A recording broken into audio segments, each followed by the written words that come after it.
नमस्कार। एक बार फिर से वादे के मुताबिक हिंदी साहित्य संस्थान दिल्ली के इस पावन पटल पर, इस समृद्ध पटल पर हम आपका सबसे पसंदीदा कार्यक्रम लेके आए हैं, किरदारे जिंदगी। और जैसे हर बार हम एक वादा करते हैं कि हर बार कोशिश करेंगे एक ऐसे किरदार को आप तक पहुंचाने के लिए जिसने समाज में, जिसने अपने देश के लिए बहुत कुछ किया है। आज हमारे साथ उपस्थित है आदरणीय मंजू श्रीवास्तव जी, जो कि एक कथक नृत्यांगना है और वरिष्ठ साहित्यकार है। आपका बहुत बहुत अभिनंदन करती हूँ, वंदन करती हूँ आदरणीय इस पटल पर। बहुत बहुत धन्यवाद आज की नेहा। परिचर्चा, नमस्कार। आज की बातचीत, आज की यात्रा, आपकी कहानी, आपकी जुबानी सुनेंगे। उससे पहले अपने दर्शकों को कुछ आपके बारे में बताना चाहती हूँ। जब मैं आपके बारे में पढ़ रही थी तो बहुत कुछ था, तो उस बहुत कुछ को समेटने में मुझे बहुत मशक्कत करनी पड़ी है, और उस बहुत कुछ में जो समेट पाई हूँ कम, उसे भी मैं जल्दी से अपने श्रोतागणों तक पहुंचाना जरूर चाहूंगी। आदरणीय मंजू श्रीवास्तव जी, जैसे मैंने बताया, एक बहुत सुंदर कथक नृत्यांगना है, साहित्यकार है, और ये अमेरिका में है। अभी हमारे साथ देहरादून से जुड़ी हुई है। ये संस्थापक है सृजन globally promoting creativity and talent, एक संस्था है, उसकी संस्थापिका है। ये ग्लोबल एम्बेसडर एवं कम्युनिकेशन डायरेक्टर है ग्रह स्वामिनी पत्रिका की। इन्हें विश्व हिंदी साहित्य सम्मान 2021 से सम्मानित किया गया है। इन्हें मुंशी प्रेमचंद साहित्य सम्मान से सम्मानित किया गया है।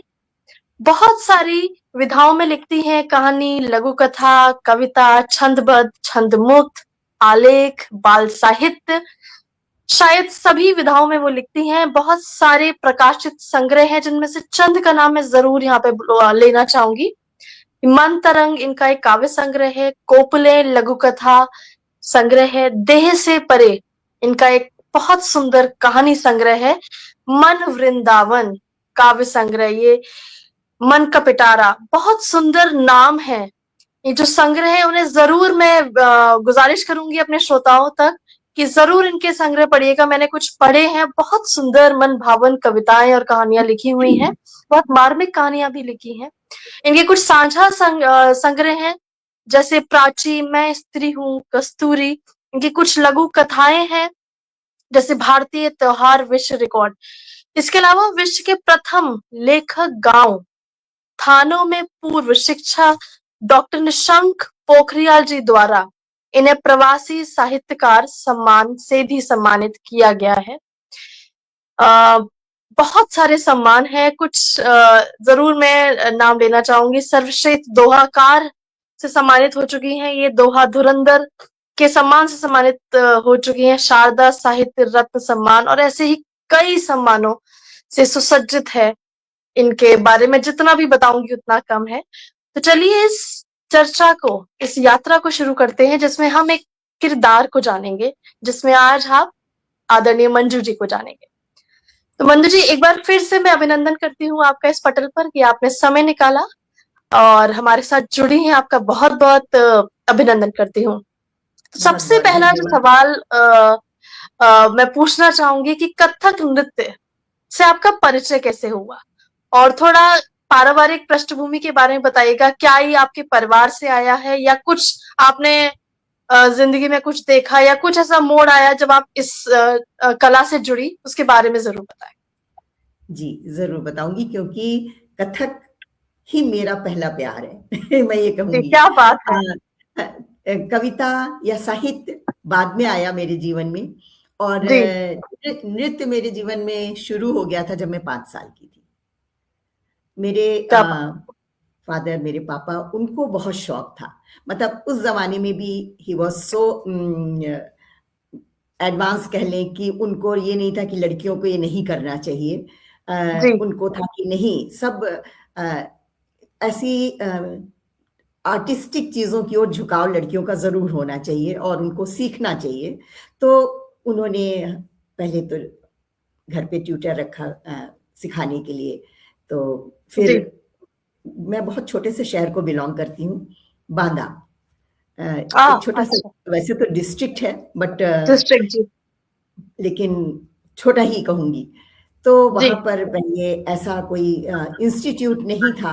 हमारे गुरुजी थे, अपने घर पे सिखाते थे, पर चूँकि मेरे पापा प्रिंसिपल थे, उनको था नहीं, हमारे घर आ जाइए आप, तो वो घर आके सिखाते थे। तो इस तरह जी। से विधिवत शिक्षा हमारी जब मैं 5 साल की थी तब शुरू हो गई थी। और फिर सीखते-सीखते फिर वहाँ पे एक इंस्टीट्यूट खुला, तो उसमें सिखाने के लिए जो आए, वो अपना सौभाग्य कहूँगी मैं कि जी। बिरजू महाराज जी के नाम से सब परिचित हैं, पर क्या जो बात है! नृत्य के क्षेत्र में नहीं है, वो बिरजू महाराज जी के पिताजी को नहीं जानते। उनके पिताजी अच्छन महाराज जी थे, तो उनके शिष्य थे मेरे गुरु पंडित केशवानंद शर्मा जी। क्या बात है! तो उन्होंने वो इंस्टीट्यूट खोला था और वहाँ मैंने उनसे पूरी विधिवत कथक नृत्य की शिक्षा ली और तबला भी सीखा, वोकल म्यूजिक भी सीखा, पर जी। परस्यू कथक किया और तबला किया।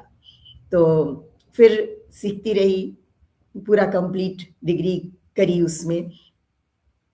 फिर छूट गया 12-15 साल, कुछ नहीं, बिल्कुल जैसा कि होता है कि जब एक बार जी। कॉलेज पहुँच गए और फिर शादी हो गई, फिर बच्चे हो जी। गए, जी। तो सब बंद जी। रहा, बिल्कुल फुल स्टॉप लगा था।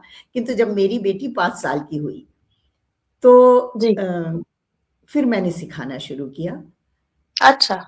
तो तब से 85 से मैं डांस सिखा रही हूँ और आज भी सिखा रही क्या हूँ। बात क्या बात है! क्या बात है! मतलब इस प्यार को, इस जज़्बे को बहुत-बहुत सलाम कि कब हुँ, से आप अपनी बताया आपने 5 साल की उम्र से और आज तक आप नृत्य से जुड़ी हुई हैं। ये जी, बहुत बड़ी बात है और खुशनसीबी की बात है कि इतना लंबी यात्रा आप तय कर रही हैं और आगे भी तय करेंगी। बहुत सुंदर बात है और ना ही आपने सीखा, आपने सिखाना जो शुरुआत करी उसकी, वो एक हुँ, अलग ही मेरे ख़्याल से अलग ही अध्याय होता है जब हम किसी चीज़ को सिखाना शुरू करते हैं। बिल्कुल, तो बिल्कुल। बहुत-बहुत और साधुवाद उसके लिए। इतने जी। सालों से सिखा रही हूँ, हज़ारों बच्चे सीख के निकले मेरे उसमें और बहुत अच्छा लगता है कि जब वो बच्चे कहीं जाती हूँ, अभी रिसेंटली हुआ कि 2 जगह जी। ऐसा हुआ कि आकर के पैर छुआ, मैंने कहा नहीं पहचान पाई मैं। तो बोले हुँ, मैम हुँ। मैं शादी में थी, मैं गई हुई थी, तो वहाँ वो जी। मैम मैंने आपसे डांस सीखा है। अब वो जब क्या छोटे बात! बच्चे आते हैं, छोटे से जब बड़े हो जाते हैं, शादी हो गई तो थोड़ा हाँ, शक्ल भी बदल जाती पहचान है, लेकिन बच्चों के शायद मन पटल पर टीचर की बिल्कुल, छवि अंकित रहती है, तो वो हमेशा। पहचान गई और तो क्या बात! मतलब 2 ऐसे मिले इस बार इस मेरी विज़िट में, तो बहुत अच्छा लगा कि फिर लेकिन मैंने सिखाया, मैंने अपनी बेटी को भी सिखाया, मेरी बेटी ने जी। अपनी बेटी को सिखाया अमेरिका में। अरे वाह! क्या हमारी बात है! तीनों जनरेशन में कथक नृत्य चल रहा है और मेरी बेटी भी अमेरिका में डांस सिखा रही है। एक इंडिया बहुत सुंदर। इंटरनेशनल स्कूल है, तो वहाँ पर वो उसको जी। सिखा रही है। जी, तो मतलब ये तो अब लेगेसी हो गई है जो परंपरागत परंपरा जनरेशन जी, आगे ले जाई जा रही है। बहुत-बहुत बहुत बढ़िया, बहुत अच्छा काम हो रहा है। जी, आगे एक सवाल पूछूँगी लेकिन उससे पहले हमारे साथ जो हमारे श्रोतागण जुड़े हैं, अपना प्रेम बिल्कुल, दिखाते हैं, बिल्कुल। अपना समय निकाल कर हमसे जुड़ते हैं, उनका ज़रूर अभिनंदन करना चाहूँगी हमारे साथ आदरणीय उमेश कुमार शर्मा जी जुड़ चुके हैं, आपका बहुत-बहुत साधुवाद। आदरणीय पुष्पलता तनेजा जी जुड़ चुकी हैं हमारे साथ। आदरणीय प्रमिला अग्रवाल जी जुड़ चुकी हैं आप हमारे साथ। आदरणीय रंजू राय जी जुड़ चुकी हैं। आप सभी का बहुत-बहुत अभिनंदन करती हूँ, वंदन करती हूँ। हमारे साथ आदरणीय RDDS जी जुड़ चुके हैं। अ, आदरणीय सुमन श्रीवास्तव जी जुड़ चुकी हैं। आदरणीय साधना शर्मा जी जुड़ चुकी हैं। आदरणीय मंजू श्रीवास्तव जी जुड़ चुकी हैं। बहुत श्रोतागण जुड़ चुके हैं और सब आपकी यात्रा को जानने के लिए और भी उत्सुक हैं। और ये सुमन श्रीवास्तव जी मेरे साथ मेरी फ्रेंड हैं, अमेरिका से जुड़ी हैं और प्रमिला क्या अग्रवाल बात जी भी अमेरिका से जुड़ी हैं। ये क्या हमारे बात है! आप वहाँ के सबका बहुत-बहुत और अभिनंदन करती हूँ, जो जी, खासकर कि जो दूर देश हमारे समुद्र के उस पार लोग हमसे जुड़े हैं, ये सच में बहुत अपना प्रेम दिखाता है हमारी तरफ और आपकी तरफ मंजू बिल्कुल। जी। और चलिए रंजू आगे रंजू बात राय करते जी हैं। भी मेरी बहुत अच्छी जी, मित्र हैं, वो भी क्या क्या बात है! जी, बहुत-बहुत सबका बहुत-बहुत अभिनंदन करती हूँ। तो चलिए इस जी, बातचीत को आगे बढ़ाते हैं और एक बात ज़रूर कहना चाहूँगी जो आपने बोली कि अ, शिक्षक की छवि कभी भी बच्चे नहीं भूलते और मैं भी शिक्षिका रह चुकी हूँ, मैंने भी टीचिंग करी है, और शायद शिक्षक होने का सबसे बड़ी और सबसे खुशी की बात यही होती है, ये एक अनुभूति है बिल्कुल, जो हम शायद शब्दों में बयां नहीं कर सकते, कि भले ही बिल्कुल। कोई भी कहीं से भी अगर बच्चा हमारा आगे बढ़ता है, तो जी, जितनी खुशी शायद उनके माता-पिता को होती है, उतनी ही खुशी एक शिक्षक को होती है। और बिल्कुल, बच्चे अपने बिल्कुल। किसी अच्छे शिक्षक को कभी नहीं भूलते। आज भी मैं जहाँ भी पहुँची हूँ, जितनी भी किसी भी कगार पे हूँ, लेकिन जो हमारे शिक्षक थे शुरुआत के ही, उन्हें हम कभी जी। नहीं भूलते। तो हुँ, हुँ। शिक्षक का बहुत बड़ा रोल है, वो तो बनाता है देखा जाए तो बच्चे को। तो चलिए आगे बिल्कुल। बढ़ते हैं। अ, आपके कथक नृत्य के बारे में ही थोड़ा मैं जानना चाहूंगी, और श्रोता जानना चाहेंगे, थोड़ी सी टेक्निकल बातें भी पूछना चाहूंगी कि इसमें नृत्य में हमने देखा है कि भंगिमा होती है, या अंग शायद बोले जाते हैं, उन्हें भाव जी, बोले जाते हैं, जी। उसमें इसका कितना महत्व है, ये जानना चाहूंगी कथक के इस नृत्य की कला में। कथक एक्चुअली अगर मैं कहूँ जो नहीं जानते हैं कि कथक जी। मीन्स कथा कहने वाला। जी। तो शुरुआत इससे हुई थी, मंदिरों से कथक नृत्य की शुरुआत हुई। वहाँ जो पुजारी होते थे वो कथा कह भगवान की कथा कह करके उसपे कुछ नृत्य करते थे, कुछ भंगिमाएँ दिखाते थे। जैसे कृष्ण के बारे में बात कर रहे हैं तो उन्होंने कृष्ण की मुद्रा बना ली, कुछ इस तरह से अच्छा। करके। तो वहाँ से कथक शुरू हुआ कि कथा कहने वाला कथक। जी। किंतु मंदिर में फिर धीरे-धीरे ऐसा करने वाले लोगों में कुछ बुराइयाँ आ गई, मदिरापान होने लगा, तो कुछ मतलब नहीं अच्छा लगा लोगों को, तो जो जो ऐसे थे उनको बाहर निकाल दिया मंदिरों से। तो अब उनको जी। लगा कि हम तो इससे हमारी आजीविका थी, तो वो अ, इसका प्रदर्शन सड़कों पे करने लगे, ये कहानी कह कर के नृत्य करते, तो उनको नट कहा जाने लगा। भरत कहते थे या अच्छा। नट कहते थे। जी। फिर वहाँ से उन नटों को या भरत को कह लीजिए जो कहानी कह करके मतलब ईश्वर की कथाएँ सुना करके नृत्य करते थे, उनको फिर राज दरबार में वाजिद अली शाह के टाइम में पराश्रय मिला, क्योंकि वो नृत्य के अच्छा। बहुत शौकीन थे। जी। उस समय से फिर कथक नृत्य को उसका वास्तविक स्वरूप मिला। और अच्छा। वो भी ऐसा हुआ कि राजाओं को शराब का तो होता ही था, तो जी। जो नर्तक होते थे उनके सर के ऊपर वो ग्लास रख देते थे, तो वो बैलेंस अच्छा। करते थे कि वो ग्लास गिरे ना, और पैरों से फिर वो बोल निकालते थे, वो बोल तत्कार कहलाने लगे। वो तत्कार कथक नृत्य का एक अभिन्न अंग है कि हम अपना पूरा बैलेंस बना के रखें और पैरों से डिफरेंट बोल निकालें। तो हम्म। कथक नृत्य की 3-4 खूबियाँ हैं कि पैरों से ऐसे बोल निकालना या स्पिन्स चक्कर लगाना, जी। जी। जी। और भाव भंगिमाएँ तो हर नृत्य में होती हैं, अंग संचालन हर नृत्य में होता है, पर हम्म। स्पिन्स और तत्कार ये कथक की इस विशेषताएँ हैं ख़ास तौर पे। और फिर वहाँ से इसकी वेशभूषा बनी कि चूड़ीदार पैजामा, चूँकि मुस्लिम कल्चर का असर था, तो चूड़ीदार पैजामा और फ्रॉक पहन करके, चाहे वो मेल डांसर्स थे या फीमेल थे, सब इसी ड्रेस में डांस करते थे। जी। ग्रेजुअली धीरे-धीरे चेंज आया कि अब तो लड़कियाँ सब लहंगे में करने लग गईं, पर जो ओरिजिनली कथक डांस की ड्रेस है, वो चूड़ीदार पैजामा अच्छा। और घेरदार फ्रॉक है। तो इस तरह से कथक का इवोल्यूशन हुआ, और मुद्राएँ तो नेचुरली हर नृत्य का अंग होती हैं, उन्हीं से हम सब चीज़ें एक्सप्रेस करते हैं। तो जी। कथक का ये है। बहुत सही, बहुत अच्छी जानकारी दी, और सच में ये सारी जानकारियां हम किताबों से नहीं जान पाते। अगर हम ऐसे इंसान से सुन रहे हैं जिसने पूरी जिंदगी अपने कथक को दिया है, जी, उसका उसका असर बहुत गहरा और शायद हमेशा रहने वाला होता है। बहुत अच्छी जानकारी दे रही हैं आप आदरणीय मंजू जी। बहुत थैंक यू। बहुत साधुवाद। हमारे साथ कुछ लोग और जुड़ चुके हैं जिनका नाम मैं जरूर लेना चाहूंगी। हमारे साथ आदरणीय कुमार सुरेंद्र सागर जी जुड़ चुके हैं। आदरणीय सौम्य शर्मा जी जुड़ चुकी हैं हमारे साथ, आपका बहुत बहुत अभिनंदन करती हूँ। आदरणीय प्रवीण कुमार चौहान जी जुड़ चुके हैं। आदरणीय प्रमिला अग्रवाल जी जुड़ चुकी हैं। डॉक्टर अमरेंद्र वर्मा जी जुड़ चुके हैं, जिन्होंने पहले ही लिख दिया है कि सुंदर विभूति का साक्षात्कार होने जा रहा है। बहुत सुंदर बात और बहुत सही बात लिखी है आपने। आदरणीय राजीव अग्रवाल जी जुड़ चुके हैं हमारे साथ। आप आदरणीय सुधा राज जी जुड़ चुकी हैं आज। बहुत बहुत साधुवाद सभी का जो इतना समय निकालकर हम सभी को सुन रहे हैं। आज बहुत अच्छी जानकारी और बहुत सुंदर जानकारी हमें मिल रही है। चलिए इस यात्रा को आगे बढ़ाते हैं। आपने जैसे बोला कि आप 5 साल से ये कथक इस कला से जुड़ी हुई है, सीखा भी है, सिखाया भी है। तो जी कुछ एक तैयारी की हम हमेशा बात करते हैं, किसी भी कला से या किसी भी क्षेत्र में जब हम जुड़े होते हैं तो कुछ एक तैयारी होती है हमेशा। तो उस जी मान और तैयारी हमेशा एक तरफा नहीं होती, मानसिक तैयारी भी होती है, शारीरिक तैयारी भी होती है।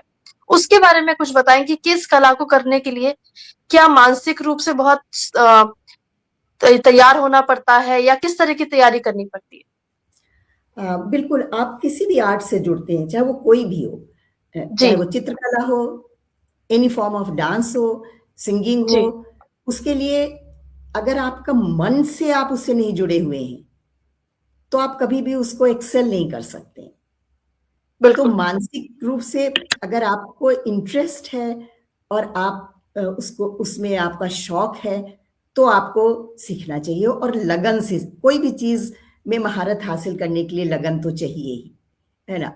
अगर बिल्कुल। हाफ हार्टेडली सीखें या सिर्फ इसलिए सीखें कि एक्चुअली जैसे चेंज आ गया है। जब मैंने सीखना शुरू किया तो हमारे गुरुजी कहते थे, एक चीज कुछ सिखा दी, जैसे पैर से कोई भी एक बोल, और फिर हम्म 1 घंटे की अगर क्लास है तो 1 घंटे तक हम सिर्फ उसी बोल को करते थे, उसके आगे वो नहीं बढ़ते थे। और कभी कभी तो वो बोल हफ्ते भर, 10 दिन, 15 दिन, 1 महीने तक सिर्फ हम उसको रियाज करते थे। जी पर आज वो पेशेंस बच्चों में नहीं है। हम्म वो बिल्कुल जब पेरेंट्स जी पेरेंट्स एडमिशन कराने आते हैं तो ये पूछते हैं कितने दिन में स्टेज पे डांस कर लेंगे। जी तो मतलब आज हर व्यक्ति चाहता है कि हमारा बच्चा, और उनको लगता है कि नहीं मैम ये तो टीवी देख के बहुत अच्छा डांस कर लेती है। बट टीवी देख जी के डांस करना, मटकना, और एक क्लासिकल डांस को सीखना, दोनों बड़ी जी डिफरेंट चीजें होती हैं। बिल्कुल और कथक ऐसी चीज नहीं है कि आप 1 महीने में सीख के परफॉर्म कर लें। मेरे पास बच्चे हैं जो 10-10 साल से सीख रहे हैं। जी तो जब आप इतना रियाज करते हैं, प्रैक्टिस करते हैं, तभी आपको उसमें परफेक्शन आता है, एक फ्लो आता है, जो डांस की सबसे बड़ी चीज है। कि कहीं मतलब एक होता है हम रुक रुक के भूल गए तो हम क्या करें, ऐसी सब चीजें होती हैं जब आप नौसिखिया होते हैं। जब आपका उस पर हम्म कमांड हो जाता है तो आपको भूलने वाली वाली बात नहीं होती, फिर तो आप वो नेचुरली आपकी बॉडी में होता है, आप जी कुछ भी कर सकते हैं उसको। तो एक तो ये मानसिक रूप से आप अगर उसको इंटरेस्टेड है तब करें कोई भी क्लासिकल आर्ट फॉर्म को। और शारीरिक तो ये कि भाई फिट होना जरूरी है। अगर आप फिट नहीं है, एक आध हम्म एग्जाम्पल्स है फिल्म इंडस्ट्री में कि बहुत जैसे सरोज खान जी थी, जी जी गणेश जी थे, गणेश आचार्य जी हाँ हाँ गणेश बहुत हैवी थे, बट दे हम्म वेयर। पर हम्म जैसे सरोज खान जी बहुत क्विक डांस नहीं करती थी, फास्ट मूवमेंट्स नहीं करती थी वो बहुत ज्यादा, हम्म बट एक्सप्रेशन वाइज बहुत अच्छा उनका होता था। तो हम्म लेकिन कथक नीड्स कि आप थोड़ा सा फिट हो, जी क्योंकि स्पिन्स वगैरह की जरूरत के लिए थोड़ा तो चाहिए। कि हालांकि उसमें भी अपवाद होते हैं, कुछ बच्चे जी मोटे होकर के भी बहुत अच्छा कर लेते हैं। इट नीड्स प्रैक्टिस, सब कुछ प्रैक्टिस से है। अगर आप प्रैक्टिस करते हैं तो थोड़ा सा हैवी वेट भी है तो भी कर सकते हैं, बट स्टिल फिट हो तो फिटनेस बेटर है। जी जी जी फिटनेस, फिटनेस और की आप अगर आप बात कर रही हैं रेगुलर तो प्रैक्टिस कर रहे हैं तो आप फिट होंगे ही होंगे। हाँ उसके लिए वही आपको मैं वही जिम बोलने जाने की जरूरत नहीं है। जी जी जी मैं वही बोलने वाली थी कि आपको देखकर हम फिटनेस का सवाल ही नहीं उठता है, क्योंकि आप इतनी फिट हैं और भगवान करे आप इतनी ही फिट हमेशा बनी रहें। और मुझे भी लगता है कि अगर ये डांस कोई भी फॉर्म अगर आप कर रहे हैं तो फिट धीरे धीरे हो ही जाते हैं। और बिल्कुल। जैसे आपने एग्जाम्पल दिया, कुछ नाम लिए, तो उनके हाँ अलग अलग स्पेशलाइजेशन होते हैं कि वो एक्सप्रेशन ज्यादा अच्छे देते हैं या वो जी क्विक मूवमेंट्स कर पाते हैं। और जी कथक में मुझे लगता है कि अगर आप डांस करते ही रहेंगे, और ये मुझे मैं कुछ लोगों को जानती हूँ, तो डांस उनका मतलब कुछ लोगों की हॉबी होती है, कुछ लोगों का वो बिल्कुल लाइफ होती है। तो अगर जी, आप वो पूरी ज़िंदगी को पकड़ के करते हैं कोई भी काम, तो अपने आप सब चीज़ें सही जगह पे दे फॉल इंटू सही जगह बिल्कुल, पे बैठ जाती हैं। बिल्कुल, बिल्कुल, तो बिल्कुल, फिट होना तो मैं कहूँगी वैसे भी बहुत ज़रूरी है, और बहुत आजकल की ज़रूरी, जब हम ज़िंदगी में देख रहे हैं जो बहुत ही खराब इधर-उधर माहौल हो रहा है, उसमें बहुत ज़रूरी है फ़िटनेस पे ध्यान देना तो। भले ही बिल्कुल, आप बिल्कुल। कला से जुड़े हैं या नहीं जुड़े हैं, बट फिट जी, जी, ज़रूर जी। रहें। फिट तो होना ही चाहिए, हेल्दी जी, लाइफ़स्टाइल रखें कि भई लाइफ़स्टाइल। जी, एक्सरसाइज़ जी। करें, योगा करें, जी, करें तो फिट होंगे ही और बिल्कुल। खाने-पीने का ध्यान रखें तो बिल बिल्कुल, बिल्कुल, और अटेंशन स्पैन की तो सच बात है कि बहुत जल्दी आजकल लोगों को शॉर्टकट चाहिए, जल्दी-जल्दी हाँ, करना चाहते हैं, पेशेंस की कमी है। कमी वो है। आज बोलते हैं कि आजकल रील्स का ज़माना है जहाँ कुछ सेकंड्स का अटेंशन स्पैन बन चुका है, तो वो बिल्कुल, सब कुछ शॉर्टकट में चाहते हैं। बट फिर भी चाहते हैं। कुछ बच्चे ऐसे होते हैं, मैं होते हैं, ज़रूर बिल्कुल कहूँगी, होते हैं बिल्कुल होते और हैं जो अपनी पूरी शिद्दत से उस कला से जुड़ते हैं। जुड़ते हैं, बिल्कुल। अ आदरणीय मंजू जी, मैं जानना चाहूँगी कि अभी तक आप बता रहे हैं कि ये हमने किया है, ये करना चाहिए। हुँ, इस पूरी यात्रा में, इतने सालों की यात्रा में, कई ऐसे पड़ाव आए होंगे शायद जहाँ कुछ आपको परेशानियों का सामना करना पड़ा होगा। तो कुछ क्या कभी ऐसी कुछ चैलेंजेस आते हैं सीखते वक़्त भी और अब आप सिखाती हैं, उस वक़्त भी? तो उन चैलेंजेस के बारे में, उन परेशानियों के बारे में, कुछ ऐसी दिक्कतें आती हैं, उसके बारे में ज़रा बताएँ? अ, परेशानियाँ तो देखिए आती ही हैं, ख़ास तौर पे जी। अ, स्त्री के जीवन में। क्योंकि जी। फैमिली मतलब या तो आप अनमैरिड हैं, तो हुँ, कोई बात नहीं आप अपनी मर्ज़ी के मालिक हैं। लेकिन अगर जी, आप मैरिड हैं, तो परिवार पहले हो जाता है। तो बिल्कुल। जब आप परिवार के लिए प्रतिबद्धता होती है, तो कहीं आपको अपने पैशन को, अपने इंटरेस्ट को थोड़ा-सा किनारे करना पड़ता है, हुँ, समय-समय पर। अ, पर इत्तेफ़ाक से मेरे परिवार से मुझे सपोर्ट रहा। जब मैंने सीखा तो मेरे पेरेंट्स चूँकि उनकी इच्छा से मैंने सीखना शुरू किया था, बाद में मेरा शौक रहा वो, बट उन्होंने अपने शौक से सिखाया। तो इसलिए वहाँ से मुझे पूरा सपोर्ट मिला और बाद में मैंने जब सिखाना शुरू किया, तो मेरे परिवार से मुझे सपोर्ट मिला। तो कभी किसी ने ये नहीं कहा कि अरे! ये तुम क्यों इसमें टाइम बर्बाद कर रही हो या ये क्यों कर रही हो? और इत्तेफ़ाक से बहुत अच्छा माहौल मिला मुझे लकीली। ज़रूरी नहीं जी, होता कि सबको ऐसा माहौल मिले कि जी, अ, जी, जी। और कभी भी जैसे यूएस चली गई, मेरे इंडिया के बच्चों ने मुझे नहीं छोड़ा। मैंने बंद कर दी थी अपनी अकेडमी जब यहाँ से गई। अच्छा, उस जी, समय मेरे पास 60 बच्चे थे और मैंने बंद ओके, कर दिया कि जी। नहीं अब वहाँ से तो मुश्किल है, नहीं सिखा पाऊँगी क्योंकि उस समय हुँ, इतना ऑनलाइन का वो नहीं था। जी, जी, पर बिल्कुल, मेरे स्टूडेंट्स ने कहीं और जॉइन ही नहीं किया और क्या इत्तेफ़ाक से ऐसा हो गया कि उसके बाद कोरोना आ गया और सब कुछ ऑनलाइन शुरू हुआ, तो मेरे ऑनलाइन। पास सब आया कि मैम ऑनलाइन डांस भी तो हो सकता है, फिर आप क्यों नहीं सिखाती? और फिर ऑनलाइन सिखाना शुरू हो गया, तो बस वो फिर शुरू हो गया। तो अब ये है कि जब मैं इंडिया आती हूँ, तो ऑफ़लाइन क्लासेस ले लेती हूँ, जब यूएस में अच्छा, रहती हूँ, तो ऑनलाइन क्लास लेती हूँ, पर चल रही है। क्या बात है, क्या बात है। अच्छे टीचर को कभी कोई बच्चा नहीं छोड़ता, ये हमेशा याद रखने की बात है। आप चाहे ऑनलाइन सिखाएँ या ऑफलाइन सिखाएँ, शिक्षा ज़रूर देती रहें। ये बहुत प्रमुख बात है। अ, ये एक सवाल ये भी मैं पूछना चाहूँगी कि अब जैसे ऑनलाइन और ऑफलाइन की बात तो हो गई। मैं ये जानना चाहूँगी कि कुछ तकनीकी रूप से क्या कुछ बदलाव आया है इस कला में जब से आपने सीखा था और अब जब सिखाती हैं? और वो अगर बदलाव देखिए, आया है तो वो क्यों आया है? बहुत बहुत बदलाव आया। जी, वही टेक्नोलॉजी का ज़माना है, तो जी, टेक्नोलॉजी आ गई है सब जगह। जी, जैसे जब हम लोगों ने सीखा, तो जी। हमारे अ, सुदर्शन शर्मा जी पूछ रही हैं कि मंजू जी क्या सीनियर सिटीज़न भी सीख सकती हैं?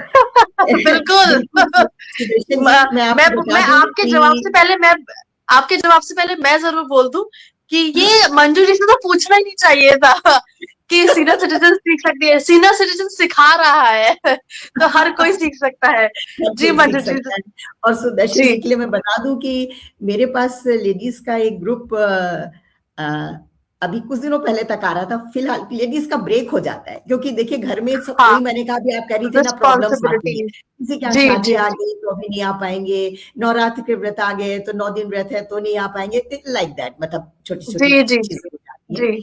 तो मेरे पास एक 78 ईयर की क्या स्टूडेंट है, क्या बात है। And she is so graceful dancer. मस्त। वो पूरा ग्रुप ही सीनियर सिटीजन्स का ही है, उसमें एक थोड़ी यंग है, बाकी सब हम्म 70 प्लस। तो I love to teach them. और जब मैं यूएस में रहती हूँ तो वहां भी सीनियर सिटीजन सेंटर में भी मैं डांस सिखाती हूँ। जी। तो वहां तो 80 प्लस भी सीख रहे होते हैं। जब हम लोग वहां पे क्या प्रोग्राम्स बात। करते हैं, फेस्टिवल्स होते हैं, तो उसमें सब पार्टिसिपेट करने को तैयार रहते हैं। और फिर सिखाती हूँ तो उसमें अब बस फर्क ये होता है कि भाई जैसा जिस एज का सीखने वाला होता है वैसा सिखाना पड़ता है। हम बिल्कुल उसको बिल्कुल। इजियर करते चले जाते हैं कि जो स्टेप्स वो कर सके, जी जी जी जी। क्योंकि जिसने कभी डांस ना किया हो और वो जब डांस करने खड़ा होगा तो डेफिनेटली वो उस उम्र में 70-80 की उम्र में उस तरह से हम्म। तो नहीं कर सकता है। पर ठीक है, जी। वो उनके हिसाब से वैसा बना करके सिखाते हैं, और पर सीखते हैं लोग, तो कोई भी क्या सीख बात है। सकता है, सीखने के लिए कोई बिल्कुल। उम्र नहीं होती उम्र नहीं अगर। होती। एक एक इसी से जुड़ता हुआ सवाल, मैं अपना खुद का व्यक्तिगत सवाल जरा पूछ लेती हूँ जल्दी से। अभी उम्र जरूर। की बात आपने कही कि कोई भी उम्र का व्यक्ति सीख सकता है, और अगर मेरे जैसे जो बिल्कुल भी नृत्य से कोसों दूर रहते हैं लोग, अगर वो सीखना चाहे तो क्या आप उनके लिए भी स्टेप्स थोड़े इजी कर देती हैं, या आप बिल्कुल वही नहीं, बिल्कुल बिल्कुल। बिल्कुल डिपेंड करता है कि स्टूडेंट कैसे, मतलब हाँ किस लेवल का है ना। हाँ लेवल। हाँ। अच्छा, वैसे भी कथक में तो यूं भी लेवल्स होते हैं, जी पर जी जी जी। लेकिन हम सीखने वाले के अकॉर्डिंग, अब जैसे कभी कभी कोई फ्रेंड सर्किल में से कोई आ जाता है कि हमारे बेटे की शादी है, एक डांस सिखा दो। अब नेचुरली उन्होंने कभी हाँ डांस नहीं किया तो हम उनको बहुत ही जी इजी स्टेप्स में डांस करा देते हैं, भाई ठीक है वो कर ले, उनका शौक है। तो इस तरह से मतलब जैसा करने वाला होगा वैसे स्टेप्स बन जाते हैं। जरूरी नहीं होता कि जो जिस तरह से हम कर सकते हैं वही दूसरा भी करे, तो जी वो जी तो जी प्रैक्टिस बिल्कुल वाली बिल्कुल। बात होती है। तो आज आपने मुझे और सुदर्शन शर्मा जी को और बहुत सारे श्रोतागण को उम्मीद दी है, जो उन्होंने लिखा है कि तब तो उम्मीद बाकी है, तो उसके लिए बिल्कुल। व्यक्तिगत तौर पे और सबकी तरफ से मैं आपको बहुत धन्यवाद देती हूँ कि मुझ जैसे लोग और बहुत से ऐसे लोग होंगे जो नृत्य करना चाहते हैं, पर कुछ बहुत वजह है जो नहीं कर एक एक पाते। बात बताओ, इंडिया में थोड़ा हेजिटेशन ज्यादा है अब मैं आज मैं मानती हूँ इस बात को। है ना। मतलब लगता जी। है अरे अब हम क्या सीखें, हमारी तो उम्र निकल गई। पर बाहर मैंने हम्म। देखा कि ऐसा नहीं है। मेरी बेटी भी हम्म। यूएस में डांस सिखा रही है, जी और उसके पास नॉर्मली लोग अपनी बच्चियों को लेके आते हैं और फिर वो खुद भी ज्वाइन कर लेते हैं, तो उसके पास तो बहुत सारे मतलब एल्डर लेडीज सीखती हैं। जी जी। तो इसलिए यहाँ पे थोड़ा ऐसा कम है, यहाँ बच्चे ही हम्म सीखते हैं मोस्टली, अनमैरिड लड़कियां या कुछ कुछ आ गए दो चार, ज्यादा नहीं हम्म। सीखते। तो जी जी पर जी बट डांस तो एक कला है, मैं तो कहती हूँ एक पूजा है उसमें। बिल्कुल और अपने आप को क्लासिकल तो बिल्कुल ही किस। पूजा है। जी जी बिल्कुल बिल्कुल बिल्कुल पूजा है, आराधना है, और करना सच में आसान नहीं है, और जी। इसीलिए अभ्यास की रियाज की बात हम सब करते हैं, हम जानते हैं। आ, बिल्कुल। बहुत उम्मीदें दी हैं आज आपने बहुत से लोगों को, उसके लिए साधुवाद देती हूँ। चलिए आगे बढ़ते हैं। और आपका जो दूसरा रूप है, हमने अभी आपके नृत्य की बात करी जो आपका पहला प्यार था, अब उसके जी। दूसरे अध्याय पे आते हैं और साहित्य से जुड़ी कुछ बातें करते हैं। तो सबसे पहले तो मैं ये पूछना चाहूंगी कि नृत्य करते करते लेखनी का आरंभ कैसे हुआ, इसके बारे में जरा बताएं। क्या ऐसी प्रेरणा थी, क्या स्रोत था कि जब लेखनी चली। लेखनी चली, मेरे फादर प्रिंसिपल थे जी। और वो पोएट भी थे। अच्छा। तो हमारे घर में बहुत रेगुलर नहीं, लेकिन कभी कभी काव्य गोष्ठियां होती थी। अरे वाह जो भी, क्या बात। मैं छोटे शहर की थी, पर जो भी वहां बोले थे कवि लोग, तो हम्म हमारे पापा घर पे बुला करके फिर तो सुनती थी, सुना था, पर कभी खुद प्रयास ऐसे नहीं किया कि हाँ, छोटे में बचपन में नहीं किया कि लिखना है। जब कॉलेज में आई तो शायद वो विरासत में मिला था, वो इंस्टिंक्ट, वो चीज, हुनर, तो ऐसे ही लिख देती थी कभी भी कुछ भी कॉपी के पीछे। जी तो ये लगता था लिख सकती हूँ, पर लिखने की ख्वाहिश अंदर तब नहीं थी कि लिखूं, क्योंकि शायद तब नृत्य की ओर रुझान ज्यादा था। और बस जो लिखा वो कॉपी के पीछे ही रह गया, उसको कभी कलेक्ट भी नहीं किया कि उसको कहीं रखते कि ये लिखा मैंने, खुद ही लिखा, फ्रेंड्स ने पढ़ा, खत्म हो गया वो।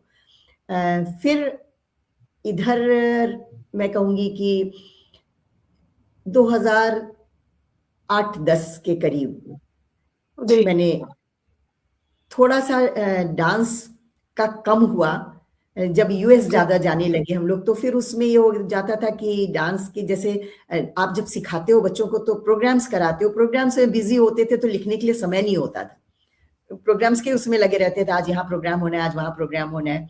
फिर वो चीज थोड़ी कठिन होने लगी, क्योंकि जब यहाँ नहीं रहो तो प्रोग्राम कराने नहीं जा सकते, तो बच्चे तो अकेले नहीं जाएंगे। वहां रही तो वहां लिखना शुरू हो गया। तो फिर धीरे धीरे जब एक बार लिखने लगो तो लिखना, तो लेखन तो ऐसा है ना कि वो भी एक चस्का होता है, उसका बिल्कुल स्वाद लगता है तो और वो शायद था हुनर कहीं अंदर जो बाद में उभर कर सामने आया। तो फिर लिखना शुरू हुआ, तो बस फिर तो लिखती रही, और अब तो हर विधा पर लिखा है, कहानियां लिखी हैं, कविताएं लिखी हैं, छंदबद्ध, छंद मुक्त, सभी कुछ लिखा है। तो जी, चल रही है क्या बात लेखनी। है। लेखनी चल रही है, पैर थिरक रहे हैं, और ये दोनों चलते ही रहे, चलते साथ ही रहे, साथ यही चल रहा हमारी मनोकामना है। है। Thank you. बहुत सारी विधाओं में लिखती हैं, जैसा अभी आपने बताया। तो मैं पूछना चाहूंगी, सबसे पसंदीदा जरूर कुछ ना कुछ होगा, सबसे पसंदीदा विधा आपकी कौन सी है और क्यों है? और उसके सबसे ऊपर फिर हम कुछ सुनना भी जरूर चाहेंगे, अगर वो कुछ, अगर आप अपनी साहित्य से कुछ कलम, अपने उन पन्नों से कुछ सुंदर सी कोई कविता या कुछ भी आप सुनाना चाहें हमें और हमारे दर्शकों को, तो जरूर हम सुनना चाहेंगे। बिल्कुल। मोस्टली मैं जो है ना लिखती हूँ सामाजिक सरोकार के ऊपर, जी जो समस्याएं सामाजिक जो दिखती हैं वो जी स्त्री विमर्श के ऊपर लिखती हूँ। जी पर जो अगर ये कहूँ कि कौन सी विधा सबसे ज्यादा पसंद है, तो उस पे कहूंगी कि मुझे सबसे ज्यादा पसंद विधा कहमुकरी है। और जी। बाई चांस लोग मुझे अपने मुंह से कहना भी नहीं अच्छा लगता, कहमुकरी क्वीन कहते हैं, क्योंकि अरे वाह, क्या बात है। ये कहमुकरी अमीर खुसरो लिखा करते थे। और ये मैंने हिंदी, मेरे पास बीए में मेरे हिंदी लिटरेचर मेरा सब्जेक्ट था, तो मुझे उस समय से बहुत प्रभावित करती थी कि हम 4 लाइन में अपने किसी भी विषय पर अपनी मन की बात कह देते हैं। तो जब मैंने लिखना शुरू किया तो मैंने सबसे पहले कहमुकरियां ही लिखी, और मेरी एक जी, किताब में 100 कहमुकरियां हैं मेरी। क्या बात है। मंजू जी, मैं जरूर आपको रोकना चाहूंगी और ये बोलना चाहूंगी कि हमारे श्रोताओं के लिए जरूर थोड़ा सा बताएं कि मुकरी होती क्या है। कहमुकरी होती है 4 लाइनर जी विधा है। उसमें 2 सखियों का वार्तालाप होता है, और एक सखी 3 लाइनों में कुछ बात बोलती है, और जब दूसरी सखी पूछती है कि क्या तुम इस विषय में बात कर रही हो, तो वो मुकर जाती है कह के कि नहीं, ये नहीं, मैं तो इसकी बात कर रही थी। तो क्या बात है। वो कंप्लीट हो जाती है बात। तो इसमें इसलिए इसको कह मुकरी कहते हैं, कि कह के मुकर जाना। क्या बात, बहुत सुंदर। जी, तो वो कह मुकरी कहलाती है। तो जैसे अगर मैं आपको 2-3 कह मुकरियां सुनाती हूँ। बिल्कुल बिल्कुल बिल्कुल, स्वागत जी। है आपका। कृष्ण के ऊपर जैसे लिखा मैंने कि मोर मुकुट स्वागत। का ताज लगाता, केसर चंदन तिलक लगाता, भई बावरी है यह जोगन, तो क्या सखी साजन, ना सखी मोहन। तो मतलब ऐसी क्या चीजें तो आपका पति भी कर सकता है। तो वो पूछती है कि क्या साजन, तो कहती है नहीं नहीं मोहन, मैं तो मोहन की बात कर रही हूँ, मन की है बात, ना। क्या बात है, इस बहुत तरीके सुंदर। से बात पलट देते हैं। तो जैसे जी करता नैनन में भर लूं, बंद पलक फिर कभी ना खोलूं, मैं अपना दिल उस पर हारी, क्या सखी साजन ना गिरधारी। तो हाँ हाँ, क्या बात है, क्या बात है। ये तो मुझे लग रहा है कि पढ़ने और बोलने में दोनों में ही इतना मजा आ रहा है कि मैं जी एक की और जरूर गुजारिश करूंगी कि दो से बिल्कुल मन नहीं भरा है, कि जरा एक दो और जरूर सुनाए। चलिए एक दो और सुनाती हूँ।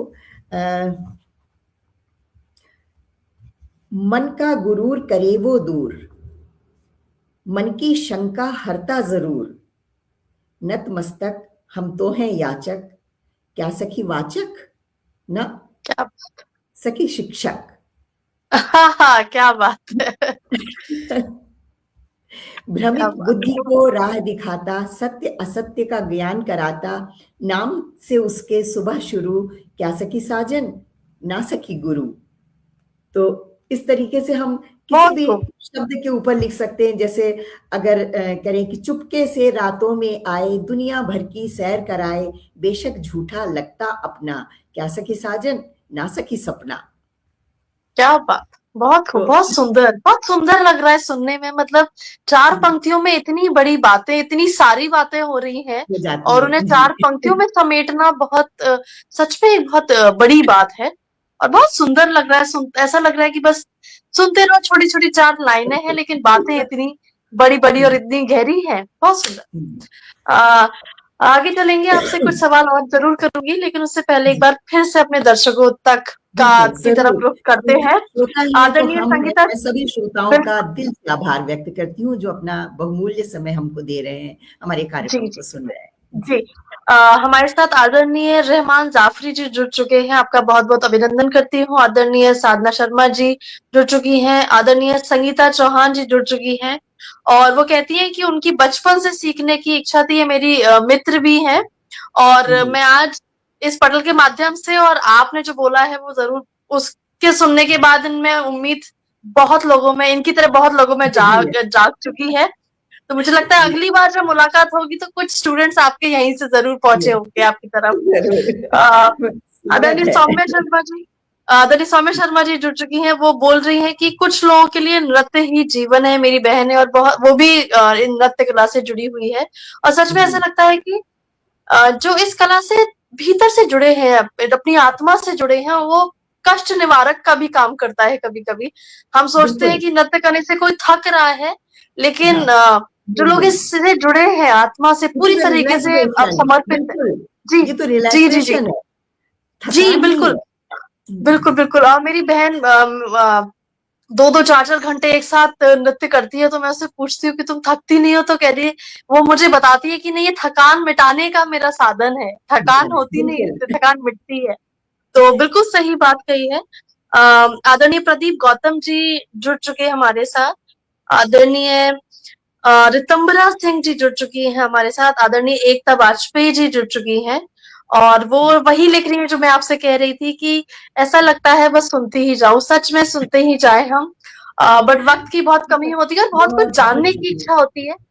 जब जी ऐसा किरदार हमारे सामने बैठा होता है जिसने बहुत कुछ किया है, इतने जीवन की इस इतनी लंबी यात्रा में बहुत कुछ देखा है, बहुत कुछ साझा किया है, बहुत परेशानियां, ऊपर नीचे उतार चढ़ाव देखे हैं, तो उससे जानने का बहुत मन करता है और उसी से सीखते हैं हम।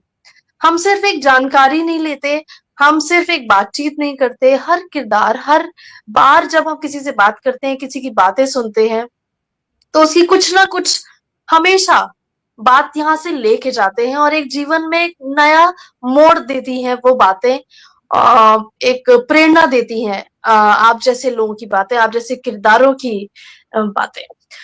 तो आगे चलते हुए साहित्य से जुड़ी एक बात मैं जरूर पूछना चाहूंगी क्योंकि मैं भी लिखती हूँ और साहित्य की जब हम बात करते हैं, जब हम लिखने की लेखनी की बात करते हैं, तो दो शब्दों को मैं यहाँ बोलना चाहूंगी, कल्पना और यथार्थवाद। एक कल्पना में लिखते हैं हम, एक सच्चाई होती है जीवन की। अ, बिल्कुल। जैसे कि आपने बताया कि आप ज्यादातर समाज के रूप के ऊपर लिखती हैं, स्त्री विमर्श के ऊपर लिखती हैं। जी लेकिन फिर भी मैं जानना चाहूंगी कि जब कोई लेखक लेखनी अपनी चलाता है तो वो ये संतुलन कैसे बनाता होगा, और आप ये संतुलन कैसे बनाती हैं कि कितना मुझे कल्पना के परे जाना है और कितना मुझे यथार्थवाद सच्चाई के साथ इस कुछ भी जो भी आप कथा लिखती हैं या कविता लिखती हैं वो लिखती हैं, तो उसके बीच में संतुलन किस तरह बनता है वो जरा बताया। देखिए, समाज में जो दिखता है वो जी तो ऑटोमेटिकली, और कहते हैं साहित्य समाज का दर्पण होता है, तो जी वो चीज तो ऑटोमेटिकली आ ही जाती है ना। जी अब हम उसको कैसे प्रेजेंट करते हैं, उसमें हम अपनी कितनी कल्पना को जोड़ देते हैं, वो अलग बात है ना। तो कल्पना कवि की होती, कहते हैं जहां वहां पहुंचे कवि जहां न पहुंचे रवि। जानव जी जी तो कवि की कल्पना तो कहीं भी ले जाती है किसी भी बात को, और जी लेकिन यह है कि जो असलियत है जो हमको दिख रही है वो अ, और कल्पना से हम बिंब लेते हैं, कल्पना वहां काम बहुत करती खूब, है। हम बहुत खूब। रियलिस्टिक कविता को भी जब हम बिंबों का प्रयोग करते हैं तो वो हमारी कल्पना होती है, और सब्जेक्ट हमारा वास्तविक होता है। बहुत जरूरी नहीं होता कि बिल्कुल सही। बिल्कुल काल्पनिक कविता ही लिखें, काल्पनिक भी होती हैं और असली भी होती हैं। तो एक कविता मैं आपके साथ शेयर करना चाहूंगी जरूर। बिल्कुल स्वागत है आपका। ताजी ताजी लिखी है इसलिए सुनाना चाहती हूँ। बिल्कुल स्वागत है, बिल्कुल। वो भी स्त्री विमर्श पर ही है। जी और श्रोताओं का ध्यान चाहूंगी कि थोड़ा थोड़ा सा बिल्कुल सीरियस बिल्कुल, सारा ध्यान आज आपकी तरफ है, बिल्कुल हम सुन रहे हैं क्योंकि आपको सुनने के लिए ही बैठे हैं हम सब यहाँ पे। तो स्वागत कविता है का आपका। शीर्षक है लिख पाओगे क्या। नारी जी जैसी थी तब और ऐसी है आज, और जैसी हो रही है होगी, उसके किसी भी रूप को लिख पाना किसी के बस का नहीं। आप कहते ही हैं कि नारी को समझना, लेकिन जो नारी वास्तविक में भी है उसको भी कभी भी हम उसके असली स्वरूप को कोई लिख ही नहीं सका। जी हमेशा एक पक्ष लिखा जाता है, एक बात कोई लिखी जाती है, उसको लेकर के मैंने लिखा है कि लिख पाओगे क्या। जी नहीं लिख पाओगे तुम मुझे, नहीं लिख पाओगे तुम मुझे, जो मैं थी, जो मैं हूं, जैसी मैं हूं, और जो मैं होना चाहती हूं, अपनी संपूर्ण अपूर्णता के साथ। बहुत नहीं लिख पाओगे तुम मुझे, जो मैं थी, जो मैं हूं, जैसी मैं हूं, जो मैं होना चाहती हूं, अपनी संपूर्ण अपूर्णता के साथ। हमेशा कहा जाता है तुम परफेक्ट नहीं हो, है ना, तो संपूर्ण अपूर्णता के साथ।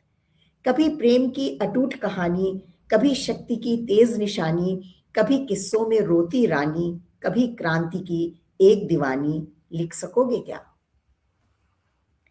सांसों के गहरे बंधन को ढोने के हम अभ्यासी, सांसों के गहरे बंधन को ढोने के हम अभ्यासी, अपने ही तन में हो जाता जाने कैसे मन वनवासी। स्त्री का मन हमेशा, मतलब बस कब वनवासी जैसा हो जाता है, सब कुछ के बीच में रह करके भी, तो स्त्री ऐसी होती है। तो बिल्कुल लिख सकोगे क्या, सेक्स के लिए ना कहने पर बिस्तर से धकिया दी गई थकी मांदी पत्नी की सिस्कियों को। या फिर वो हाई हील में भी स्टेबल, स्निकर्स में भी अनस्टॉपेबल, टैग्स में ना रहने वाली बहू बेटी, खुद का एक वर्जन, अपडेटेड, अपग्रेडेड, अनफिल्टर्ड। लिख सकोगे क्या। लिख सकोगे क्या, सेक्स के लिए ना कहने पर बिस्तर से धकिया दी गई थकी मादी पत्नी की सिस्कियों को। या फिर वो हाई हील में भी स्टेबल, स्निकर्स में भी अनस्टॉपेबल, टैग्स में ना रहने वाली बहू बेटी, खुद का एक वर्जन, अपडेटेड, अपग्रेडेड, अनफिल्टर्ड, कौन रोक पाएगा मुझे पूछती हुई। लिख पाओगे क्या। लिख पाओगे क्या, मेरे सपनों पर अब पॉज नहीं है, प्ले दबाती हूं तो दुनिया बफर होने लगती है। क्या बात है, बहुत खूब। शुक्रिया। लिख पाओगे क्या कि मेरे सपनों पर अब पॉज नहीं है, प्ले दबाती हूं तो दुनिया बफर होने लगती है। लिख पाओगे क्या, नहीं लिख पाओगे मुझे मेरी अपूर्ण संपूर्णता के साथ। आओ हम समझौता कर लें, आओ हम समझौता कर लें, तुम जीतो मैं हार ना पाऊं, तुम जीतो पर मैं हार ना पाऊं। शुक्रिया। बहुत खूब, बहुत सुंदर। और वास्तविक बिल्कुल वही जो मेरा इससे पहले वाला प्रश्न था कि यथार्थ और कल्पना का जो मिश्रण आपने किया है, बहुत सुंदर तरीके से और बिल्कुल सच और सटीक बातें मैं कहूंगी कि बिल्कुल सटीक लिखा है आपने। उसके लिए बिल्कुल। बहुत बहुत साधुवाद देती हूँ आपको। बहुत अच्छा। आजकल मैं हमेशा मानती हूँ और हमेशा कहती भी हूँ जब मुझे मौका मिलता है ये कहने का, और मैं ये फिर से बोलना चाहती हूँ कि मुझे लगता है जब आप लिख रहे हैं कुछ, तो बहुत जरूरी है कि आप ये जाने कि किसी उद्देश्य से लिख रहे हैं। ऐसे ही ना लिखें कुछ भी। बिल्कुल। लेखनी में बहुत ज्यादा ताकत है, ये हम सुनते हैं, और इसे हाँ, समझने की भी बहुत जरूरत है कि ये आपकी जिम्मेदारी है कि आप क्या लिख रहे हैं, और उसका बिल्कुल। एक उद्देश्य होना चाहिए, अर्थपूर्ण ना लिखें। अर्थपूर्ण और लिखना होना चाहिए। मुझे लगता बिल्कुल, है बिल्कुल। कभी-कभी सुनती हूँ श्रृंगार के नाम पर या सिर्फ जी, प्रकृति के नाम पर, जी, मतलब जी, इससे जी। मतलब हर उससे कहीं कोई तो मैसेज थोड़ा-सा आना चाहिए। चाहे वो बिल्कुल, प्रकृति बिल्कुल, को लेकर हो, चाहे श्रृंगार को लेकर हो, लेकिन बिल्कुल। There must be some message. तो एब्सोल्युटली वही मैं बोल रही हूँ कि बहुत सुंदर, और यही आपकी जो कविता में पूरी तरह से एक मैसेज था, एक उद्देश्य था, वो मैं उम्मीद करती हूँ कि सब तक पहुंचा होगा। बहुत अच्छा लेखन लिखा आपने, बहुत ही मार्मिक भी और एकदम सटीक भी। बहुत सुंदर, बहुत साधुवाद देती हूँ बहुत आपको। बहुत शुक्रिया। आगे चलते हैं, इस बातचीत को आगे बढ़ाते हैं, और फिर से मैं एक सवाल पूछना चाहूंगी आपसे कि साहित्य से आप जुड़ी हैं, कला से जुड़ी हैं, नृत्य से जुड़ी हैं, इतने सालों से जुड़ी हैं। क्या आपको लगता है कि समाज में साहित्य की वजह से या साहित्य या कोई कला बदलाव ला सकती है? और अगर ला सकती है तो क्या आपने ऐसा महसूस किया है कि आपने जो साहित्य लिखा है या जो आप जिस पथ पर चल रही हैं इतने समय तक, उससे समाज में क्या बदलाव आया है? इसी से जुड़ता मेरा दूसरा प्रश्न यही है कि आप क्या बदलाव चाहती हैं कि आगे भविष्य में देखना?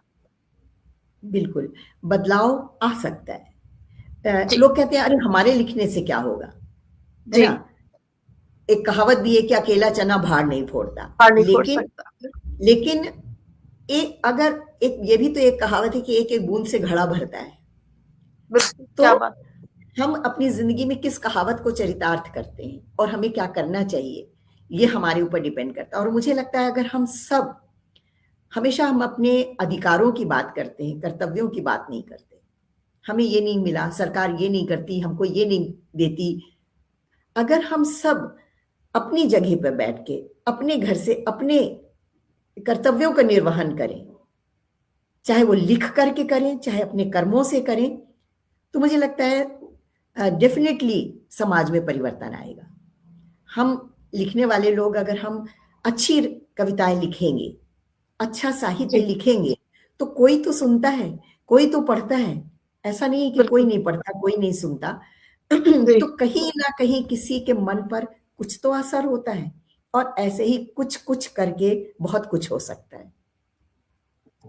तो मुझे लगता है कि इसीलिए लेखन सार्थक होना चाहिए, जी, कि अगर हम बिल्कुल। समाज की समस्याओं को लेकर के कुछ भी थोड़ा सा ऊपर बात को बढ़ाएं, तो जरूर हमारे समाज में परिवर्तन होगा।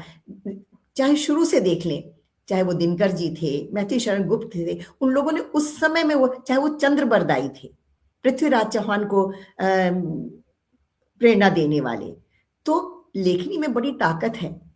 अगर हम जी, सार्थक लिख रहे हैं तो डेफिनेटली वो असर करती है। और समाज में बदलाव की आवश्यकता तो है ही। हम अब भी भारत में कहूँ, हम विकासशील से विकसित हो गए, विकासशील। जी, है जी, ना? जी, जी। लेकिन स्टिल हम अभी भी बहुत पीछे हैं। बहुत आवश्यकता है अभी समाज में लोगों की सोच में परिवर्तन का। और वो सोच मुझे समझ में नहीं आती कि जब वही लोग जब दूसरे देश जाते हैं बाहर, तो वो सोच बदल जाती है, और भारत आके वो सोच फिर क्यों वैसी हो जाती है जैसी चली आ रही थी। छोटा सा एग्जाम्पल देती हूँ। अमेरिका जी, इतना बड़ा है, इसमें 4 इंडिया समा जाए, है ना, लैंड वाइज। बिल्कुल। अब कहीं चले जाएं, इस कोने से उस कोने तक, पर कहीं आपको एक कागज का टुकड़ा पूरी सड़क में नहीं मिलेगा, जी कहीं आपको कूड़े का ढेर नहीं मिलेगा सड़क पे, कहीं आपको मिट्टी का ढेर नहीं मिलेगा। कंस्ट्रक्शन होता है, इवन देन ऐसा नहीं होता कि वहां मिट्टी के ढेर पड़े हैं महीनों। हम्म हाथ काम होते हैं, हाथ के हाथ सफाई, तो वो चीज भारत में क्यों नहीं हो सकती? पर यहाँ तो हम खुद ही टॉफी खाते हैं और रैपर बाहर फेंक देते हैं जहां भी चल रहे हैं, केला खाते हैं छिलका फेंक देते हैं, कोई दूसरा पीछे वाला गिर जाएगा कोई फर्क नहीं पड़ता। पर यही जब हम बाहर जाते हैं तो हम रैपर मुट्ठी में दबाए घूमते रहते हैं कि जब तक हमको डस्टबिन नहीं मिलेगा हम इसको फेंकेंगे नहीं। बिल्कुल सही बात। ये चीज शायद बचपन से यहाँ स्कूलों में ये चीज इनकरेज नहीं की जाती कि हमको आसपास गंदगी नहीं करनी, हमको सफाई रखनी है। अगर शायद बचपन से इस चीज को ऐसा माइंडसेट बनाया जाए तो फिर वो बड़े होकर के डेफिनेटली वो वैसे ही नागरिक बनेंगे। वहां वहां तो बच्चे नहीं फेंकते कोई चीज, वहां के तो लोग नहीं फेंकते कोई चीज, तो यहाँ क्यों फेंकते हैं? और यहाँ शायद हमको गंदगी दिखती है तो हम सोचते हैं अगर हमने एक रैपर यहाँ फेंक दिया तो क्या फर्क पड़ता है, इतनी तो पड़ी है। बिल्कुल बिल्कुल सही बात बोल रहे हैं आप। है ना? तो ये सब चेंजेस लाने की आवश्यकता है और उसके लिए आवश्यक है कि हम खुद थोड़ा सा आगे आए। अगर हम अपने घर के आसपास सफाई रखेंगे तो हर आदमी अगर अपने घर के आसपास सफाई रखेगा तो गंदगी कैसे होगी? हम सिर्फ अपने घर के अंदर सफाई करते हैं, घर के बाहर नहीं करते, उसमें हमको शर्म आती है। बिल्कुल सही। और विदेशों में लोग घर के बाहर और है वहां जो फुटपाथ एरिया होता है वो घर वाले जी का होता है, सरकार का नहीं होता। वहां फुटपाथ पे बर्फ गिरे या कोई गंदगी है उसकी सफाई की जिम्मेदारी हाउस अच्छा, होल्डर की जो होती रहता है वहां पे। है, जी। रहता है उसकी होती है। तो अच्छा। एक सेंस ऑफ रिस्पॉन्सिबिलिटी आती है कि हमको फुटपाथ भी साफ रखना है। और यहाँ तो फुटपाथ में लोग अपना सामान ही रख लेते हैं, दुकानें खोल लेते हैं, सामान बेचने लग जाते हैं, तो यहाँ तो फुटपाथ की वैल्यू ही नहीं है।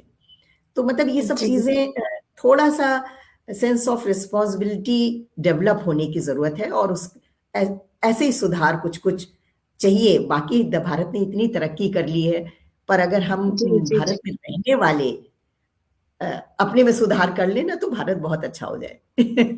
बिल्कुल बिल्कुल सही बात है। भारत बहुत अच्छा हो जाए उसके लिए हमें अधिकारों से ज्यादा कर्तव्यों की तरफ ध्यान देने की बिल्कुल जरूरत है कि हमारे बिल्कुल। कर्तव्य क्या हैं। और ये आम जनता और आम दिन की रोजमर्रा की जिंदगी में हम ये छोटी छोटी चीजें कर सकते हैं जो आपने कही हैं, और हम जी उन्हीं को भूल जाते, नजरअंदाज कर देते हैं। और बिल्कुल। जब कुछ सरकार की जब बात आती है तो हम सिर्फ उसको प्रश्न डाल देते हैं कि उस सरकार ये तरफ नहीं कर रही, लाते हैं। सरकार वो नहीं कर रही, बिल्कुल ये सही नहीं बात कर करी है। और समाज और साहित्य कोई अलग नहीं है, जैसे आपने अपनी बातों में भी बोला कि दर्पण है। बिल्कुल सही रही। बात है, जिस तरीके की सोच होगी उस तरीके का साहित्य होगा। अगर कुछ खराब चल रहा है तो साहित्य में खराब नहीं है, समाज में खराब है, इसलिए शायद साहित्य की तरफ खराब है। लेकिन अब साहित्य की अ, ये रिस्पॉन्सिबिलिटी जो आपने बोला, सेंस ऑफ रिस्पॉन्सिबिलिटी है, ये सिर्फ लेखकों की है कि वो किस तरीके का साहित्य भविष्य में देना चाहते हैं। हाँ बहुत बिल्कुल। सारी बातें जानी है आपने, और समय की पाबंदी के वजह से मुझे सवाल थोड़े चुन के पूछने पड़ रहे हैं। एक बार फिर जी से मैं चलूंगी अपने श्रोताओं की तरफ, जो जी हमारे साथ लगातार जुड़े हैं और हम सबको और आपको बहुत अच्छे से सुन रहे हैं, बहुत आपकी तरफ प्रेम दर्शा रहे हैं। आदरणीय जी मधु खरे जी जुड़ चुकी हैं, जिन्होंने लिखा जी है कि समाज अवश्य समृद्ध होगा कला एवं साहित्य के जरिए। जी। और ये बिल्कुल सच बात है। अगर कोई ये भी इंसान अमेरिका साहित्य से और जुड़ी कला है, से। मेरी अच्छा, सहेली है, अमेरिका से जुड़ी क्या है बात। ये भी। बहुत बहुत आपका अभिनंदन करती हूँ। और ये बात बिल्कुल सच है, अगर कोई भी इंसान कला और साहित्य से जुड़ा है तो उसकी सोच में जरूर कुछ ना कुछ परिवर्तन आता है और वो समाज के लिए बेहतर करने का जरूर सोचता है। जी आदरणीय प्रतीक शर्मा जी जुड़ चुके हैं, वो बोलते हैं साहित्य है तो हमारे भारत का इतिहास सारे वेद है। बिल्कुल सच बात है। बिल्कुल। आदरणीय रितंभरा सिंह जी जुड़ चुकी है हमारे साथ। आदरणीय मंजू श्रीवास्तव जी, आप सबको जैसा जैसा समय मिल रहा है मैं देख पा रही हूँ कि थोड़ा आप रिप्लाई भी कर रही जी हैं उन्हें। बहुत बहुत अच्छा लग रहा है कि आप जुड़ी हुई हैं इस तरीके से हमारे श्रोताओं के साथ भी। तो चलिए अब फिर से कुछ एक दो सवाल जल्दी से मैं लेना चाहूंगी, जानना चाहूंगी। जी कथक वापस हम कथक पे चलते हैं, जो कि आपका पहला प्यार था। और जी फिर वापस हम क्या बोलते हैं, सर्किल को पूरा करने की कोशिश करते हैं और वापस आपके उस कला पे पहुंचते हैं जहाँ से आपकी जिंदगी की शुरुआत हुई है। तो जी मैं जानना चाहूंगी, इस कला का विश्व स्तरीय पे किस प्रकार का पहचान मिली है, और क्या क्या चीजें और ऐसी हो आप चाहती हैं सरकार से या लोगों से कि इसकी पहचान और बढ़ी जाए राष्ट्रीय अंतर्राष्ट्रीय मंचों पर?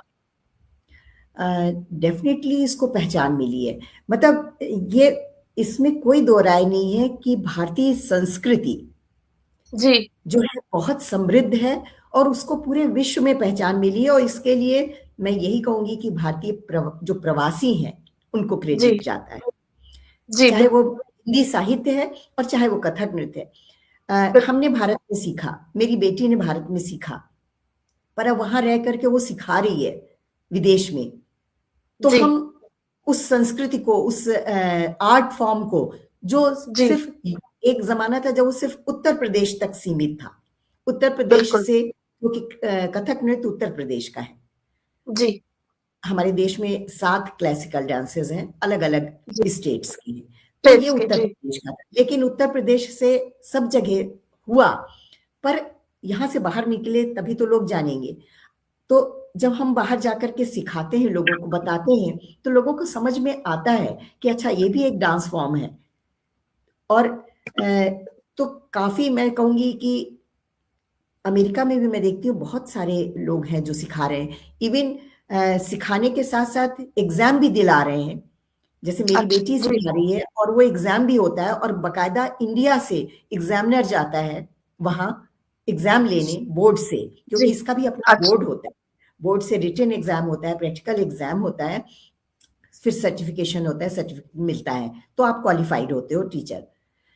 तो वो जी भी वहां सिखाती है, और उसके यहाँ भी एग्जामिनर इंडिया से जाता है, एग्जाम लेता है। और ऐसे ही खाली वो नहीं, और भी है अमेरिका में, मैं कई लोगों को जानती हूँ जो सिखा रहे हैं। तो और ना केवल सिर्फ अमेरिका, इंग्लैंड में भी बहुत पॉपुलर है कथक नृत्य। भरतनाट्यम भी इक्वली बहुत पॉपुलर है। शायद जी मैं कहूंगी कंपैरेटिवली भरतनाट्यम थोड़ा ज्यादा पॉपुलर है, रीजन कि वो उसका ड्रेस वगैरह लोगों को ज्यादा अट्रैक्ट करता है। और अच्छा तो अदरवाइज कथक भी बहुत उसको मतलब विश्व में पहचान मिली है। और उसके लिए जी थोड़ा श्रेय मैं कहूंगी कि जो भारत से जैसे कुछ ट्रूप्स हैं, बिरजू महाराज जी के बेटे हैं, बिरजू महाराज जी तो अब नहीं है, उनके बेटे हैं, वो लोग लेके बाहर जाते हैं, तो जब स्टेज परफॉर्मेंसेस देते हैं तो डेफिनेटली जी नॉट ओनली इंडियंस, फॉरेनर्स भी देखते हैं, तो जी दे नो कि ये भारत के क्लासिकल डांस फॉर्म्स हैं। तो इस तरह से पहचान तो मिली है हमारे देश की जी संस्कृति को, जी हमारे आर्ट फॉर्म्स को। अ, तो जल्दी से मेरे जहन में एक सवाल आया है। जो आप बता रही हैं यूएस में आपकी बेटी सिखाती हैं और आप भी ये सिखाती हैं बाहर, मैं जानना चाहूंगी क्या वहां सिर्फ हिंदुस्तानी या एनआरआई ओरिजिन, इंडियन ओरिजिन के लोग सीखते हैं, या वहां के लोग भी इंटरेस्ट दिखाते हैं और कुछ सीखते हैं? नहीं, वहाँ के लोग भी इंटरेस्ट दिखाते हैं, अ, पर मेनली क्योंकि प्रॉब्लम मेनली क्या है, इंडियंस। जी इंडियंस, रीजन कि इसमें जो बोल होते हैं वो अच्छा। दूसरे जो नॉन, लैंग्वेज। हाँ, जो इंग्लिश भी नहीं बोलते या जो इंग्लिश बोलते हैं लेकिन हिंदी बिल्कुल नहीं जानते, उनके लिए वो जी बोलना भी टफ होता है। और फिर सिर्फ बोल भी ले मान लो, तो जो अच्छा भाव दिखाए जाते हैं वो तो जब तक आप शब्द को समझेंगे नहीं। अब कृष्ण, मान लीजिए समझे। आपने शब्द तो पढ़ लिया, बोलना भी आ गया, जी जी पर कृष्ण होता क्या है, उसका मतलब क्या है, वो करता क्या हम्म था, तो ये सब चीजें अगर आप नहीं जानते हो तो आप how you will express Krishna, या उसकी उनकी हम्म। रास लीला है। कृष्ण, जी जी जैसे हम लोग कथक में तो ये कथानकों पे बहुत भाव दिखाए जाते हैं, तो कृष्ण जी की बहुत लीलाओं को करते हैं। तो अब कृष्ण की लीलाओं को प्रदर्शित करने के लिए कृष्ण को समझना पड़ेगा। तो बिल्कुल बिल्कुल। इतना थोड़ा फॉरेनर्स के लिए डिफिकल्ट होता है, अनलेस कि वो टोटली डेडिकेटेड हो इस चीज के लिए, जी जी जी जी है ना। तो बिल्कुल। सीखने बेटी के पास आते हैं कुछ बच्चे हैं बाहर के, सीखा, हम्म। लेकिन ये कि ज्यादा बेसिकली ज्यादातर। इंडियंस, हाँ। जी जी पर लेकिन इंडियंस भी, वो बच्चे भी हैं जो बिल्कुल हिंदी नहीं जानते हैं, जी लेकिन पर वो हिंदी, चूंकि घर में कोई ना कोई तो हिंदी जानता है, अगर बिल्कुल। वो इंडियन ओरिजिन का है, तो वो थोड़ा जी, बहुत जी। तो हिंदी समझने लगते हैं और फिर आ जाती है, तो उनके लिए थोड़ा इजी होता है, इसलिए वो लोग सीखते हैं। अच्छा, बिल्कुल, बहुत अच्छी बात है कि दूसरे देश में जाके हमारी संस्कृति का जो परचम लहराया जा रहा है, आप जैसे और भी जो लोग हैं, हमारी संस्कृति, हमारी कला को, हमारे देश को पहचान दिला रहे हो, उसके लिए बहुत बड़ी बात है ये। अ, जी अंत में मैं एक सवाल ज़रूर लेना चाहूँगी, किसी ने पूछा था कि आपसे जुड़ा कैसा जाए, तो आपने शायद बताया था ऑनलाइन क्लासेस से जॉइन कर सकते हैं लोग। तो वो ज़रा थोड़ा-सा जल्दी से बता दीजिए और फिर मैं एक अंतिम सवाल ज़रूर आपसे।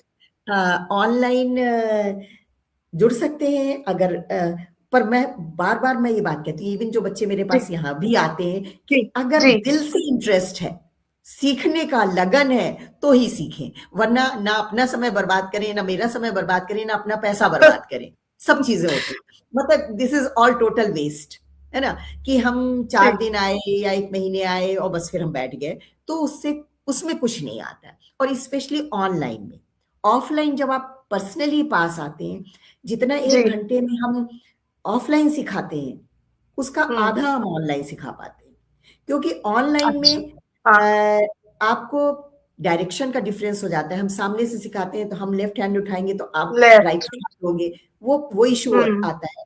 चीज को एक्सप्लेन करना थोड़ा सा मुश्किल होता है, हुँ। ऑफलाइन में आप ज्यादा क्लियर बता पाते हो। पर जी, लेकिन नेचुरल।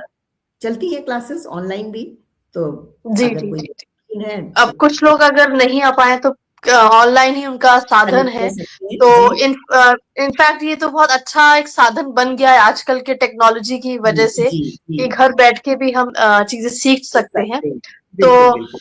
बहुत-बहुत धन्यवाद देना चाहूँगी और एक बस संदेश आपसे ज़रूर चाहूँगी हमारे युवाओं के लिए, हमारे बच्चों के लिए जो इस कला से शायद जुड़ना चाहते हैं, उनके लिए एक प्यारा-सा संदेश। जी, बस मैं यही संदेश देना चाहूँगी कि आई नो कि बच्चों का, युवाओं को वेस्टर्न डांस बहुत अट्रैक्ट करता है, लेकिन जिनका बेस क्लासिकल का होता है, उनके लिए वेस्टर्न करना भी बहुत आसान हो जाता है। और क्लासिकल करके जो एक्सप्रेशंस आपके आते हैं, जो भाव भंगिमाएँ आती हैं, जो मुद्राएँ आती हैं, वो सिर्फ वेस्टर्न करके नहीं आती। तो जो युवा, जो बच्चे डांस को सीखना चाहते हैं, वो डेफिनेटली किसी ना किसी गुरु से पहले कोई क्लासिकल डांस सीखें, इसके बाद वो वेस्टर्न डांस करें। क्योंकि जो अपने देश की संस्कृति है, उसको आप अपने कल्चर में लाएं, उसको आप सीखें, तो डेफिनेटली आप भी उस पर प्राउड फील करेंगे। मैं ये नहीं कहती कि वेस्टर्न डांस अच्छा नहीं होता, अच्छा होता जी, है, बहुत अच्छा होता है, जी, उससे आपकी फिजिकल एक्टिविटी बहुत होती है, लेकिन जो ग्रेस, जी। जो पॉइज आपको क्लासिकल डांस में मिलता है, वो वेस्टर्न में नहीं मिलता है। वेस्टर्न में कुछ डांस फॉर्म्स हैं उन जिनमें कि वो थोड़ा होता है, लेकिन उसके लिए भी आप चाहे वेस्टर्न करें चाहे इंडियन करें, लगन तो चाहिए, प्रैक्टिस तो चाहिए ही। सिर्फ ये ना सोचें कि हमने यूट्यूब देख करके और टीवी में देख करके डांस सीख लिया, हम परफेक्ट हो गए। जी, जी, जी। बिल्कुल, बिल्कुल, बिल्कुल सही बात किसी कही है। गुरु से अ, सीखें। बहुत अच्छी सीख, बहुत अच्छा संदेश दिया है, जिसे मैं उम्मीद करती हूँ कि सब आत्मसात करेंगे। आज बहुत सारी जानकारी भी मिली है हमें, किस तरह कथक शुरुआत हुआ, कहाँ से पहुँचा, क्यों पहुँचा, बहुत अच्छी जानकारी दी है, बहुत ज़्यादा जाना आपके बारे में जाना। बहुत कुछ सीखा है, प्रेरणा की जो स्रोत आज आप बनेंगी बहुत से लोगों के लिए, उसके लिए मैं बहुत-बहुत अभिनंदन करती हूँ और आपने अपना समय निकाला, इतना बहुमूल्य समय निकाल के हमारे इस पटल पर जुड़ी हैं और इतना सुंदर बातें बताई हैं आपने अपने जीवन से जुड़ी हुई, अपनी कला से जुड़ी हुई, अपने साहित्य से जुड़ी हुई, उसके लिए एक बार फिर से मैं आपका बहुत-बहुत साधुवाद करती हूँ, बहुत-बहुत अभिनंदन करती हूँ और अपने दर्शकों को फिर से उस वादे के साथ कि अगले हफ्ते फिर एक बार और नया किरदार लेके आएंगे इस जी, आपके इस कार्यक्रम में इस पटल पर।